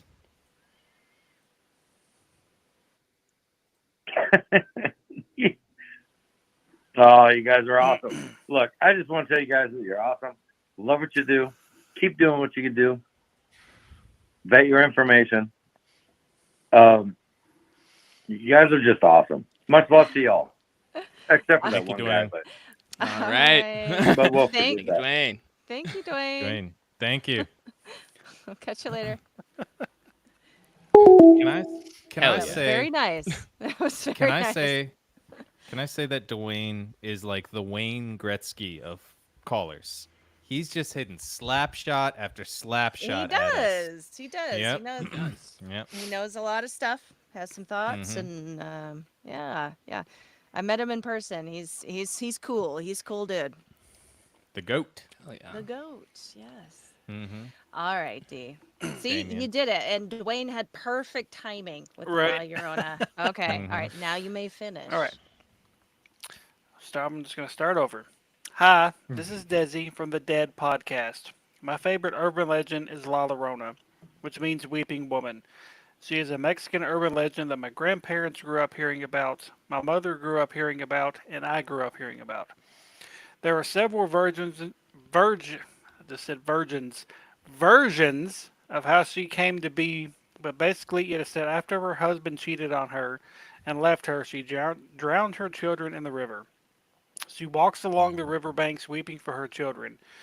We were told as children that she was going to come for us so we would replace her children, basically scaring us into behaving. So I will tell a little story. I did cover La Llorona a very long time ago on my podcast, and on this episode I talked about a dream I had prior. In this dream I was outside at night, and all of a sudden something or someone was coming towards me, and I didn't see until she was right in front of me, and I caught a glimpse of her face, and she was wearing her dress and veil, but all in black. Her hand grabbed around my forearm, and all of a sudden I woke up at that moment. When I woke up, for a split second, I could still feel her hand wrapped around my arm. Now, cut to me researching later on for the episode, and I read a story I found about her where someone has a dream of La Llorona, and this girl's dream, La Llorona is there, happens to be wearing black, and she grows closer each time until she is right in front of her, staring her face to face until she wakes up in a panic. A year later, she was at a friend's house, and her friend started telling her, shit, my phone's being dumb. I done lost That's my a place. weird thing for them to Oh, say. no. I apologize to Desi because I done lost my place. Hold on. Began telling her. Wouldn't that be Drank. funny if we just cut the episode right there? It just, Just keeps everybody Left in suspense. everybody Right. on the edge of their By the way, seat. callers, that was your cue to call in. Right. I don't know if That you. was your It's cue. okay. It's okay. Look, we're all La rookies Llorona here. strikes again. A year later, she was at a friend's house, and her friend starts telling her about the legend of La Llorona. In her story, she says that La Llorona only lifts her veil to her victims, and that in their afterlife, she has chosen them to help her find the bones of her lost children. Now, I don't know if this was a coincidence that I had a dream prior and then found the story, but I had never heard that part of the legend before, so I don't know how true it is.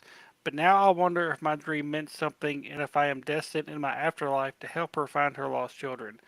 So I think that's why I've embraced my Hispanic heritage even more, and she became my favorite urban legend. Thank you for letting me tell. Thank you for letting me tell my story. Thank you. Thank you so Thank much. you. And you said that was the Dead Desi, podcast? Is The that? Dead podcast. I want to listen to that episode. Yeah, I'll add it to Yeah. my notes on this one. Yeah, Yep. so people can enjoy that. So Yeah, thank you for sending that in, Desi. Desi? that Yeah. Thank you, Desi. that is a rather odd coincidence. That she has this dream and then finds a story about someone having a similar dream. Mm. Was that like So- asymmetry in life, Like where, stuff you think about just starts happening, kind of? I guess Maybe. Serendipity. serendipitous kismet. Maybe so. Hmm. But yeah, that was Desi from the Dead podcast. Awesome. So, Well, yeah, thank you, Desi. We appreciate that story. That the input. Thank you. Yeah. And well, La Llorona And- too. She's By the way, Dead it doesn't mean what you think it stands for. It's Desi's Extremely Abnormal Discoveries. Love an anagram. it is good. Love that anagram. Yeah, That thank is you. the Dead podcast. Mm-hmm. I Hell love yeah. it. Absolutely love it. I mean, I guess I got a little short story about the one time I tried to play Buddy Mary. Please do tell it. Yeah, Please we tell. have to hear this as the last. So, a lot of my stories from growing up involves Keith. So, of course, we all heard about the urban legend of Bloody Mary and turning off the lights, and you say her name 3 times and she appears in the mirror and all that jazz. So we decided to do it one night at his house. He's like, we need to do this. I'm like, yeah, how true is this? How true is that? I don't think anything's gonna happen. And so he convinces me. We go in the bathroom. It's like midnight, 1 o'clock in the morning. I'm like dead ass tired. But for whatever reason, he convinces me. We go in there, turn off the lights. I'm like, well, you're going to be the one saying it because it was your idea. You wanted to do it. I'm just here for the show. And he starts out Bloody Mary, and he gets to right before the third one. He screams, literally, just bloody fucking murder. Like just screams at the top of his lungs. And I'm like, what the fuck? What's going on? And he turns on the light, and he's just like rolling laughing. Because he liked to scare the shit out of me like that. So that's my one experience with Bloody Mary, having the hell scared out of me, and we didn't even make it to the third Bloody Mary. Wow. Damn. So yeah, I peed a little when he did that. So As Damien was telling that story, I just got to ask you guys, did you see anything happen to his screen? Anything weird happen right before he said Bloody Mary for the third time? No. Dang it. I'll have to watch it in the replay. Yeah. I thought see, I saw this is something. the stuff. I wasn't This even looking is at the the screen. I Guys, wasn't this is either. the I saw it stuff- out of my periph. This is the stuff that we can happen to us when we're in September 28th, when we're At the Night House in Hopkinsville, People can be telling Kentucky. us, did you see Damien's screen? Did you see Deebu's screen go off? And Deebu's like, I'm just sitting here, on the bed, just doing nothing. They're just like, did you see something happen on his screen? That's why we need y'all. We need y'all. We need you to get us there. Yes. And to watch because, we've only got, 4 pairs of eyes between us. So That's not enough. it's not enough. It's not enough, damn it. And I'm going to promise you that we will all be taking shots every time you see a ghost in the picture. Every time there's a ghost, we will have to go to one room and you can tell us what kind of shot we're going to drink in this house. Wow. I've just volunteered us. That's so not true. That is I'm not doing that. incorrect. I'm not. I'm literally not doing that. I think Joey's now been Nope. permanently just sent to basement 2. Like Permanently. I can't Permanently. leave. Yeah. He's, Yeah, they He's just gone locked for the the- door on me. this is Uh, This is the I Night House am- version of him having to chug for Right. saying the C word. right. And by the C word, You I might don't have to mean the C explain word. what I the C mean word is. Yeah, you might have to conspiracy. explain what I don't have anything. Yeah, done, she said it. sorry. yeah, She hold said on. it. What? I don't have anything to chug. I don't have anything. It's Gil, gone. hit it. Hit Okay. it, Gil. Oh shit! I was doing something productive. I'm so sorry. Oh my god! Hold on 1 second. And drink. D-Booze, Nothing. I'm gonna be K-Booze, I'm gonna be throwing this up in your chat as well. I just added a link to the Beer Booze Boogeyman chat and to the Black Cat Report chat. I'm gonna be adding it over to Paranormal Girl podcast chat as well. That link will open up a custom little app page for you, which lets you choose your Apple Calendar or Outlook or Google Calendar, whatever calendar you use. And you can click it and it'll automatically add our next show to your calendar. So you don't have to forget. I know, we're weeks and weeks away. We miss you too. And it's so easy to get caught up in life these days.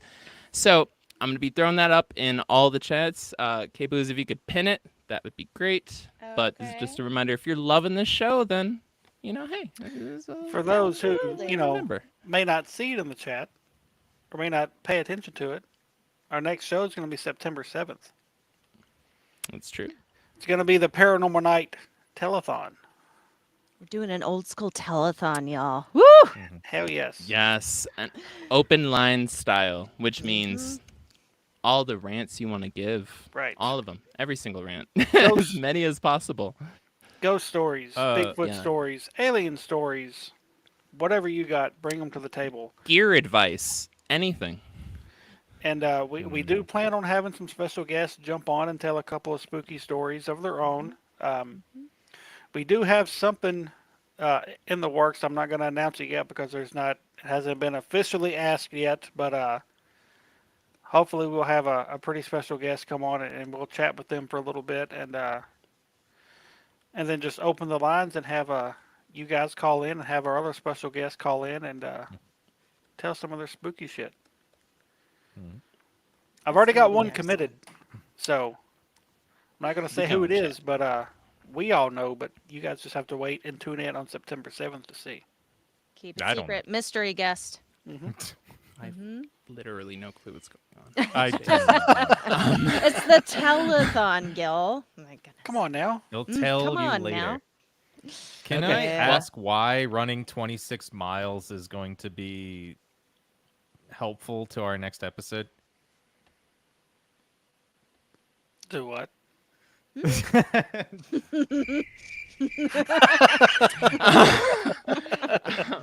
All right, y'all. All right, y'all. All right. This was a great show. This was a great show. was great. Thank you. Yeah. Thank you to all of our callers who called in. We really appreciate it. Thank you. Thank you so so much. much Thank for you. sharing your stories. We always appreciate that shit. And Let's thank you to Noodlehead and to Desi yes. from the Dad Podcast. T Noodlehead. Yes. Thank you. T Noodlehead. T yes. Noodlehead. I Thank apologize. you guys. Mhm. Thank you guys so much. And we always welcome those submissions. Ghost.beer/submit. If you don't want to call into the story, you can just submit your account and we'll tell it here. We will tell it for you. But for now, if that is all of our announcements, what do you say we all we round this one out? Yes. All right. So I'll start it off. So I am the host of the Paranormal Girl podcast. You can find the Paranormal Girl podcast on all listening platforms on YouTube and socials at Paranormal Girl Pod is where you can find it on YouTube and socials. And I post every Tuesday during my normal season. So find me in my normal season. My next season goes up September 3rd. So catch me then. I am talking about ghosts and hauntings. That's what the entire season is about. So catch me then, guys. My favorite Thank you. topic. Yes. I'm so excited, dude. Oh, I can't wait to get into it. All right. All right, so I'm the host of Life Beyond 6 Feet. I've just recently returned from almost a year-long hiatus. Mr. Gill, Mr. Joey, and Miss Kristen have all been guests. And my most recent episode, which just dropped a couple of days ago, the owner of the Night House, Mr. Eric Freeman Sims, was my guest. My next guest, which will drop in a couple of weeks, is Miss Sin Schrader Hill. That was an awesome interview. So be on the lookout for that in a couple of weeks. I'm on all social media at Life Beyond 6 Feet. I'm also the co-founder of Spooky South 507, all social media. Even though we haven't got to do a formal investigation, we kind of transitioned, me and my wife, into Spooky South from RKB Paranormal. I retired that team, so be on the lookout for any upcoming investigations we may have. If not, the Night House will be Spooky's House first official investigation if we don't do any before that, because my wife's going to be there. My team member Jim's going to, not Jim, I just said Jim. Jen is going to be there. So it's going to be a couple extra people, but that's a couple of extra eyes, and they're going to be there having fun with us. So I don't think they're going to be involved in the you can go here and you can go there. It's just going to be us four. They're just going to be there kind of helping investigate and man the cameras and the chats and all that stuff. So We are your players. Yeah. Gil and Joey. And Gil and I are the hosts of the Black Cat Report. You can find us online, social media. You can find us at Black Cat Report on Instagram, on TikTok, on Twitter as well. You can find us there. All of our episodes, 107 so far, are we're there.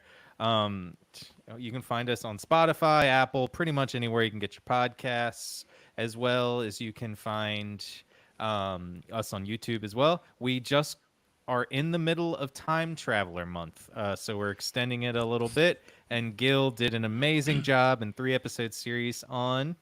Go ahead, Gil. Suruiko Kyuchi. Hey, The that shit is wild, guys. landmine. That guy was supposed to be a good. 45-minute episode. It turned into 96 hours of research and writing to produce 3 hours of a show, because when we published the first episode, a week later when I was writing the second episode and I Googled his name, we were the 4th result because nobody in the English-speaking world is talking about him. Sorry, I'm still kind of like shell-shocked from him. Good, keep going, Joe. Keep going. Yeah, and you can tell that he's telling the truth on how many hours he researched it, because he didn't just round up to 100. He stopped at 96. This is a data analyst, so it's truth that he did all of that research for 96 hours. I know, because I kept getting the text at 3 or 4 in the morning that he was researching. But you can find us all there. So at Black Cat Report, you can send us emails at contact@blackcat.report. And if we want to go ahead and sign off. All right. So, until next time, here's a toast to the ghost in your hall. The Bigfoot hiding in your yard. The gray waiting for you to fall asleep. And please dream responsibly. Cheers, everybody. Cheers. Cheers, everyone. Bye. September 7th, donate to our Indiegogo.